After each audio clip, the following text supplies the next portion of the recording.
한미 정상회담이 오늘이잖아요. 네. 그래서 트럼프 대통령의 마음이 오늘 날씨 같지 않을까 이런 생각을 해봐요. 트럼프가 원하는 게 대체 뭘까? 우리가 어떤 관점으로 이걸 봐야 될까? 어떻게 협상해야 될까 생각을 해보니까 트럼프가 원하는 거는 돈하고 노벨상 아니겠습니까? 맞아요. 예, 그래서 이런 관점으로 볼 때 우리 대한민국이 어떻게 이 어려운 난제를 해결을 해야 될까 말씀 좀 주시겠습니다. 이익과 공포 이 두 가지로 트럼프를 좀 설득하면 되지 않을까 그런 생각이 들어요. 그러니까 우리가 돈을 뭐 퍼준다고 얼마나 더 퍼주겠어요. 돈은 그렇게 트럼프의 관심 대상은 아닐 것 같고, 아유 트럼프 대통령님 노벨상 받으셔야죠.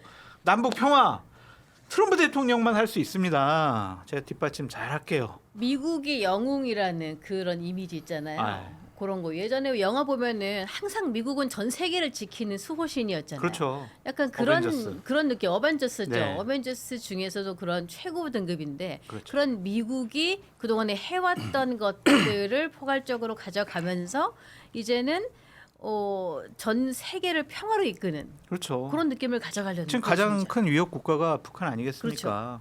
북한의 핵 문제라든지 아니면은 뭐 북미 회담, 남북 뭐 평화 이런 것에 대해서 어느 정도 설득도 하고 우리가 역할을 좀 하겠다라고 하면 네.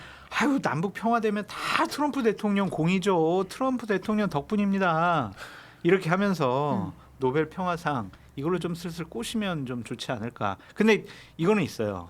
만나자마자 아이고 고맙습니다. 땡큐를 한 10번부터 먼저 하고. 고맙습니다는 말을 되게 좋아해요. 네, 그거 안 하면은요 또 젤렌스키처럼 또 이상하게 취급당하니까 일단 예. 고맙습니다 노벨상 예. 이렇게 좀 나가면 트럼프가 원하는 좀 투자금에 돈 문제도 좀 깎아주지 않을까 그런 생각이 듭니다. 강경화 주미대사가 고맙습니다는 말을 잘해서 호감을 얻었나요? 아직 아그레만 안 나오지 않아요. 네. 어떻습니까? 어떻게 좀 이 난제를 해결하면 좋을까? 오늘 경제, 안보, 원자력 해결해야 될 것도 굉장히 무거워요. 어떻게 사실 보세요? 뭐 쉽지 않은 조건이긴 하죠. 왜냐하면 이제 남북 문제를 지렛대로 삼아서 트럼프의 어떤 개인적인 욕망과 뭐 이런 것들을 접근한다 이런 전략인데 기본적으로 지금 미국 입장에서 한반도 문제가 이렇게 전략적 우선순위가 높지 않기 때문에 네. 트럼프 입장에서는 오히려 뭐 지금 이제 장 소장님 말씀하신 것처럼 그렇기 때문에 내가 우크라이나도 잘 못 풀고 유럽이랑도 잘 안 되는데 한반도에 승부를 걸어봐야겠다. 뭐 성향상 그렇게 생각할 수도 있지만 미국 전체 지금 외교 순위에서 보면 한반도 문제 이렇게 전략적으로 높지 않고 네. 그다음 트럼프가 지난번 때부터 한국이라고 하는 나라가 미국에서 확실하게 이익을 가져가는 나라다라는 인식을 갖고 있기 때문에 네. 이 인식에 어떤 답을 우리가 할 것이냐. 그러면 이제 그거에 대해서 우리가 숫자를 따지기 시작하면 트럼프는 바로 이제 말하자면 주한미군 얘기를 시작할 네. 거거든요. 그러면 이제 이런 관계들을 어떻게 풀 거냐 이게 지금 숙제로 놓여 있고, 근데 뭐 이재명 대통령이 기자들하고 이제 비행기에서 한 얘기 중에 트럼프 협상 전략을 본인이 잘 이해하고 있다라는 취지로 얘기를 했거든요. 예. 좀 뭐 기대를 해보는 측면이 있는데 쉽진 않을 것 같습니다. 아, 예. 지금 보면은 그러면은 우리가 노란 봉투법을 급히 통과시키고 미국 갔단 말이에요. 그렇죠? 이게 좀 관련이 있을까? 어떻게 됩니까 혹시? 일단은 트럼프의 어떤 개인적인 특성을 가지고 너무 좀 부각을 많이 시키던데 예. 저는 크게 봐서 이제 미국이라는 나라가 트럼프 물론 개인적인 특성도 있지만 지금 전 세계적인 체제가 굉장히 변하고 있는 시기고, 그래서 그거는 이제 핵심은 이제 중국의 굴기, 중국의 부상에 대해서 미국이 경제와 안보 두 측면에서 이제 이 중국을 빨리 조기에 꺾어야 되겠다라는 차원에서 움직이고 있거든요. 예. 그건 뭐 트럼프의 문제이기도 하지만은 미국 전체 주류들이 지금 그렇게 움직이고 있기 때문에 네. 사실은 이재명 대통령한테 요구되는 미국의 요구하는 것은 그런 것에 대해서 얼마나 화답을 네가 할래라는 걸 지금 묻고 있는 거거든요. 그런데 이제 잘 아시다시피 이재명 대통령은 그런 부분에 있어서 미국으로부터 굉장히 의심을 받고 있는 사람입니다. 네. 분명히 세세 발언 뭐 이런 것들로 친중 아니냐. 예. 지금 정권 자체가 친중 아니냐는 의심을 받고 있기 때문에 지금 미국에 가서 당장 그 부분에 있어 가지고 우리는 그런 게 아닙니다. 적극적으로 미국이 주도해 나가려고 하는 세계 전략, 특히 대중국 문제에 있어 가지고 우리가 협조할 생각이 있습니다라는 모습을 좀 보여줘야 될 것 같아요. 그거는 이제 경제 뭐 이게 우리나라하고의 어떤 통상 문제도 있지만은 미국은 나가서 전 세계의 그림을 그리면서 지금 중국을 견제하고 있고, 중요한 것은 안보 문제가 되겠죠. 안보 문제. 주한미군도 이제 그런 식으로 미국에서 활용을 해서 중국을 견제하려고 하고 있기 때문에 그런 부분들에 대해 가지고 우리가 좀 적극적으로 하겠다. 근데 디테일에서는 우리가 가져올 수 있는 것들을 또 가져와야 되겠죠. 네. 그런 것들이 이제 여러 가지가 있다고 보는데 저 뭐 원자력 문제 같은 경우도 있을 거고 그런 것들을 가져오는 전략 굉장히 어렵습니다. 제가 말은 이렇게 하지만은 굉장히 어려운데 그 어떤 과제보다 어려운 과제인데 제 입장에서는 뭐 이재명 대통령이 가서 잘 해 주십사, 잘 성과를 내 달라 이렇게 일단은 말씀을 드릴 수밖에 그럼요. 없을 것 같아요. 그렇죠. 대한민국 성과 내고 대표로 오셔야죠. 그럼요. 대통령이 가셨는데 제대로 성과를 내 주셔야 될 텐데 그런데 그 트럼프 대통령이 바라는 거는 이걸 거 아니에요. 좀 자기 나라에 투자해주고 많이 지어주고 우리나라 일자리 만들어주고 뭐 이런 것들 바라다 보니까 이게 그래서 우리나라 국내 정세랑 좀 연관이 되어서 트럼프 대통령이 좀 좋게 볼 수 있는 상황을 만들기 위해서 뭐 노란봉투법 이런 것도 통과시키고 가고 이런 게 있지 않았을까 그런 생각이 들어서 뭐 여쭤본 건데 지금 저희 박성민 민주당 전 최고위원께서 요 앞에 미리 잡혀 있는 일정이 늘 있거든요. 요 일정하고 시간이 약간 오버랩이 돼서 지금 들어오셔 어서 오십시오. 네, 안녕하세요. 예. 숨 좀 돌리시고요. 비가 와서 택시가 좀 안 잡히더라고요. 아, 예. 지금 우리 박미 네네. 얘기하고 있었어요. 예, 그래서 우리 대한민국의 대통령 입장에서 또 어떻게 이 좋은 결과를 도출해낼지 좀 말씀해 주시겠습니까? 뭐 앞에서 이제 쉽지 않다라는 취지로 말씀을 해주신 것 같기는 한데 사실 뭐 지금 과제는 좀 명확하죠. 왜냐하면 일단 뭐 관세 협상은 15%로 이제 타결이 됐지만 그뒤 이제 후속 과제들이 남아 있는 거고 네. 지금 보면 뭐 대미 투자의 분야, 뭐 시기, 방법에 대해서 일부 이견이 있는 것들이 있기 때문에 여기에 대한 디테일도 좀 정리를 하고 와야 될 것 같고요. 아마 제일 중요한 건 이제 안보와 관련한 문제일 텐데 이제 한미 동맹의 현대화가 지금 가장 큰 이슈로 떠오르고 있잖아요. 근데 결국 미국이 하고 싶은 거는 이제 중국을 견제하는 데에 뭐 주한미군 역할이라든지 우리나라의 국방 예산을 증액시켜서 본인들이 하고자 하는 이 대중 견제에 우리가 참여를 해주기를 바라는 거를 강하게 압박할 거거든요. 여기에 대해서 이 한미 동맹의 현대화라는 그 구체적인 내용까지는 확정하고 오지는 않는 게 좀 중요할 것 같다라는 생각은 들어요. 오히려. 그러니까 왜냐하면 이제 중국 측에서 미국 측에서 원하는 대로 한미 동맹의 뭐 현대화의 구체적인 내용까지 다 협상을 하고 오게 되면 사실 그게 국익에 부합하는 방향으로 가기가 어려운 상황이기 때문에 한미 동맹을 공고히 하고 이거를 뭐 현대화를 시키겠다라는 큰 틀에 대해서는 합의를 한다라고 하더라도 디테일한 내용에 있어서 이 중국 견제하는 데 좀 참여를 해라라는 것에 대한 약속을 하고 오지는 않아야 되지 않을까. 이게 좀 중요하지 않을까라는 생각은 듭니다. 제가 그 노봉법 말씀하셨으니까 네. 한 말씀만 드리겠는데 네. 사실 그 이제 어제 그저께 이제 일본에서는 사실 저 이재명 대통령의 외교 모습이 굉장히 실용적인 외교라는 평을 받았어요. 그러니까 과거 우리가 이제 민주당 하면은 이제 역사 문제 가지고 일본하고 반일 노선을 명확하게 하고 뭐 이런 부분들이 있었는데 이재명 대통령은 그런 부분에 있어가지고 역사는 이제 일단 놔두고 우리가 기존에 합의했던 걸 갖다가 존중을 하고 미래를 얘기하자라는 식으로 네. 이제 일본 총리하고 이제 합의를 했단 말이에요. 그런 모습들을 보면서 굉장히 오늘 아침에도 저 우리 기획신당에서 이준석 대표가 오랜만에 정말 이재명 대통령 칭찬을 하더라고요. 이 실용외교 정말 잘한 거다라는 예. 식으로.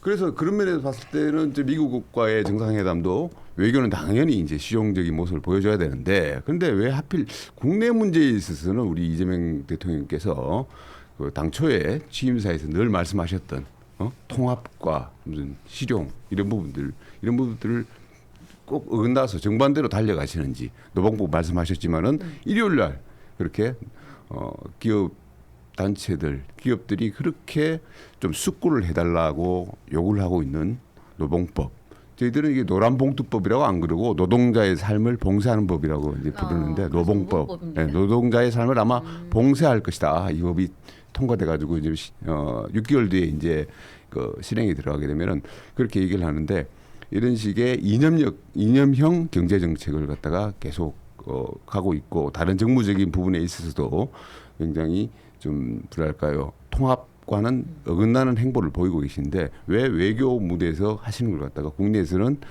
또 정반대로 하시는지 조금 그 부분에 대해서는 재고를 좀 해주십사 하는 말씀을 좀 드리겠습니다. 더 센 상법도 방금 전에 통과됐어요.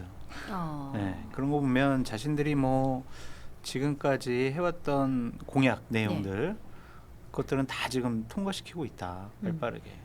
이런 걸 통과시키면서 트럼프와의 대화에서 좋은 의견을 이끌어내고 좋은 결과를 도출할 수 있을 거라는 것이 좀 기대하기가 어려운 건데 그래서 강훈식 대통령 비서실장이 급히 또 달려갔잖아요.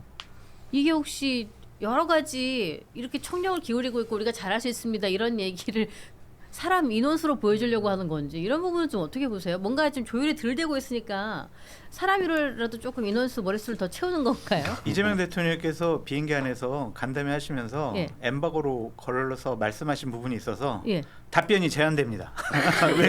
왜 가셨는지. 이 비서실장 같은 경우에는 대통령이 나라를 비웠을 때는 있죠. 국내에 있어야죠. 국내에 있어야 되잖아요.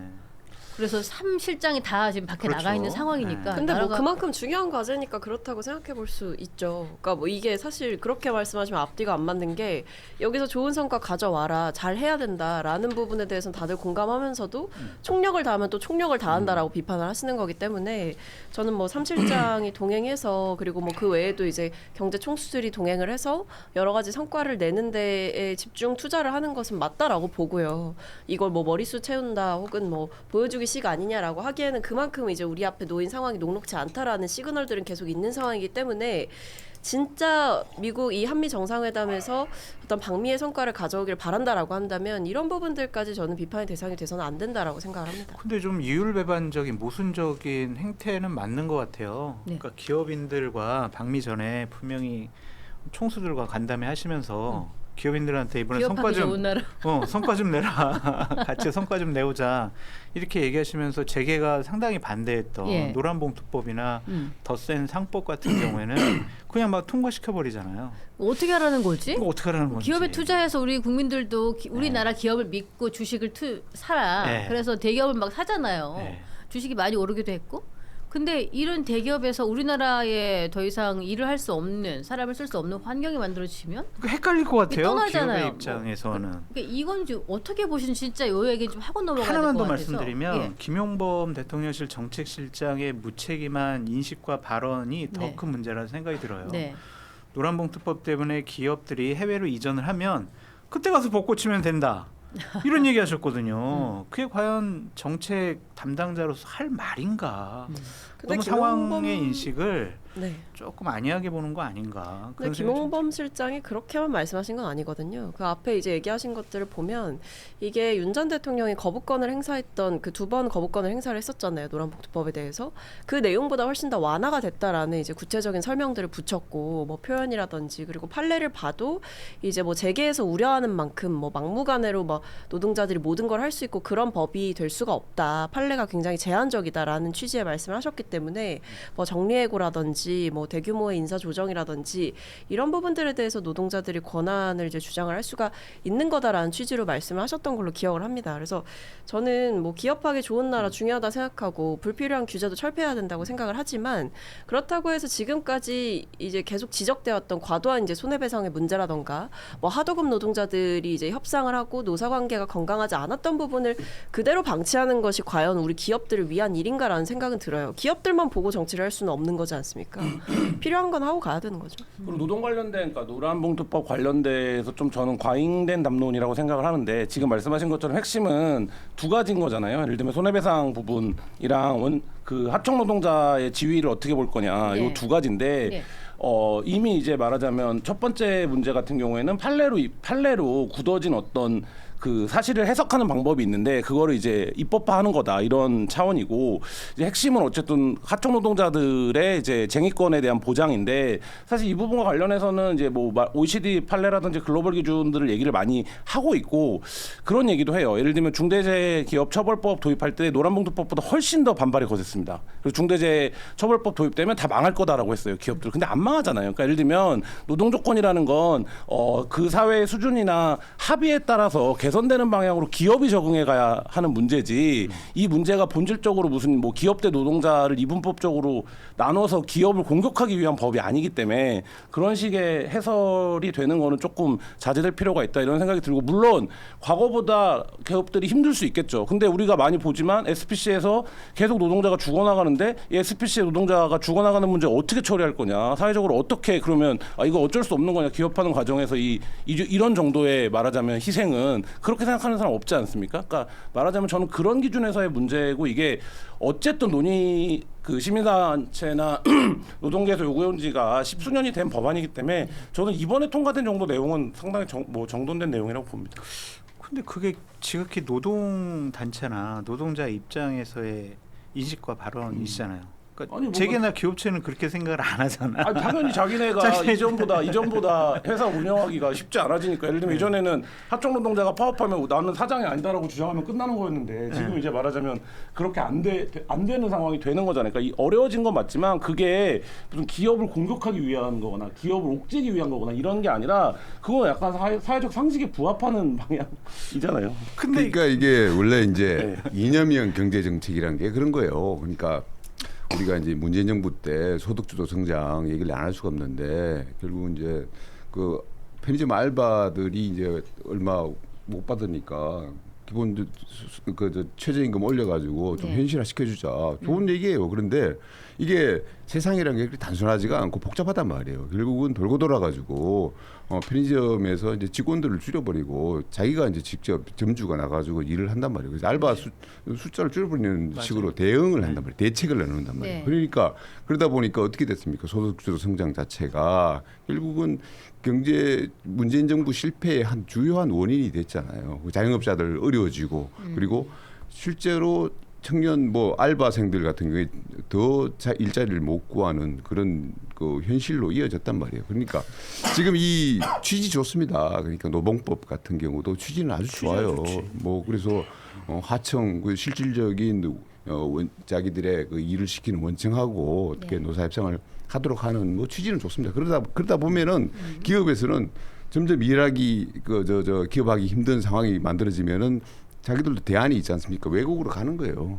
기업 문 닫는 거예요. 그런 식으로 대응할 수밖에 없고 그러다 보면은 좋은 의도가 좋은 결과로 이어지지 않고 여러 가지 부작용과 후과들을 만들어내는 걸 우리가 그 소주성이라는 걸 통해서 봤지 않습니까? 예. 그래서 우리가 이념형 경제 정책 그 함부로 하면 안 된다.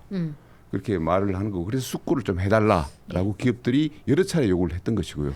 그런데 그걸 갖다가 너무 좀 속도감 있게 그냥 밀어붙인 거 아닌가라는 우려를 이제 하지 않을 수가 없습니다. 지금도 많이 늦었어요. 노란봉투법 얘기한 게 벌써 십수년이고. 늦고 빠르고의 문제가 아니고요. 그게 이제 그 내용 자체가 잘못돼 있으면은 그거는 뭐 어떤 내용이 구체적으로 아무리 오래 있더라도 잘못됐다는 말씀이신 건지. 그러니까 그 제가 금방 말씀드리지 않습니까? 그런 식으로 기업들이 대안을 가지고 외국으로 가버릴 때 그러면은 우리가 어떤 식으로 그러면 기업들한테 그러면은 이게 어렵지가 않습니다. 그래서 앞으로 그 하청들이 그러니까 계속 그 노사협상 하자고 한다고 해가지고 이게 되는 게 아닙니다. 그런 부분들에서 김영범 실장이 뭐 얘기를 하시던데 저는 기업들이 실질적으로 그 부분에 있어서는 자기들이 너무나 잘 알지 않습니까? 현장에 있기 때문에 아무리 이론적으로 이렇지 않다고 얘기를 하더라도 기업들은 누구보다 잘합니다. 자기들이 기업을 해봤기 때문에 압니다. 그래서 그런 부분에 대해서 실질적인 좀 그 대책을 마련하고 이런 법을 좀 통과를 했어야 되는데 근데 결국에는 이런 것들이 좀 아쉽다는 말씀하시는 부분들을 들어보면 이거는 저는 전형적인 공포 마케팅이다라고 생각합니다. 이거는 이념의 문제가 아니라 상식의 문제죠.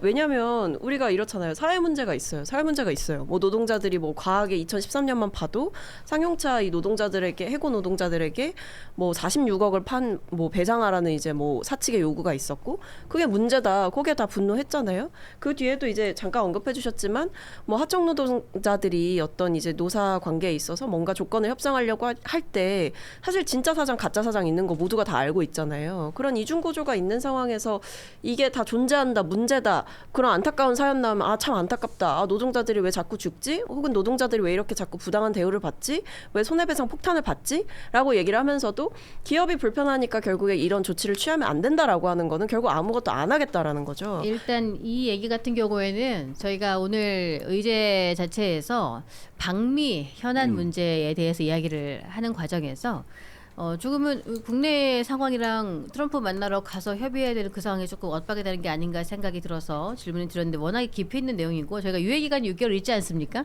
있는 동안에 또 이 부분이 또 필요하면은 저희 깊이 있는 토론을 한번 해보는 시간을 따로 한번 갖도록 그렇게 저도 하겠습니다. 마지막으로 한 말씀만 드리면 이게 노란봉투법이나 이런 걸 통과시킨 걸 두고 뭐 트럼프 행정부 측에 안 좋은 시그널을 준다라고 하는데 저는 그 말도 맞지 않다고 생각해요. 오히려 글로벌 스탠다드에 우리가 좀 뒤처져 있었다라는 지적이 계속 있었고 그 부분을 개선한 거를 두고 이게 어떤 직접적인 영향을 미칠 거다라고 보는 것도 좀 과한 해석이다라고 생각합니다. 자 일단은 제 여러 그런데 가지 그 글로벌 스탠다드라는데 왜 그러면 남참이나 저 유럽의 기업들 그 와 있는 그렇게 반대를 했죠? 그 글로벌 스탠다드가 도대체 예, 글로벌 뭔지 스탠다드의 궁금하다고요? 기준도 조금 다른 관계로 설명하자면 길어질 것 같긴 한데 예. 그만해 이제. 지금 요 안건 가지고 계속 가면은 한 말씀만 하고 끝내시죠 뭐 네. 그러면.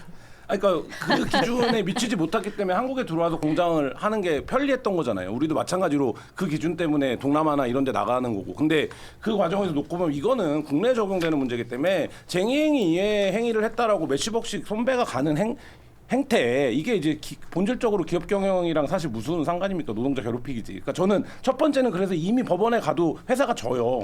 그래서 이거를 입법한 거에 불과하다라고 보여지고 두 번째는 노동시장의 이중구조가 한국 사회가 독특하게 갖고 있는 어떤 그 말하자면 노동 문화 환경인 거잖아요. 노동 환경에서 어쨌든 그 과정에서 제일 사회 약자 소수자들이 말하자면 얻는 피해를 일부 보상하는 거고 지금 어쨌든 이 법을 원래 주장했던 부분들은 여기서 굉장히 명문화가 약해졌다라는 주장도 지금 동시에 하고 있는 거기 때문에 그러니까 뭐 말씀하신 대로 이 법만 얘기해도 길겠지만 저는 뭐 이게 뭐 기본적으로 기업 활동을 위축한다 이렇게 보지는 않습니다. 이 사안 가지고 우리 따로 한번 뵙죠. 네.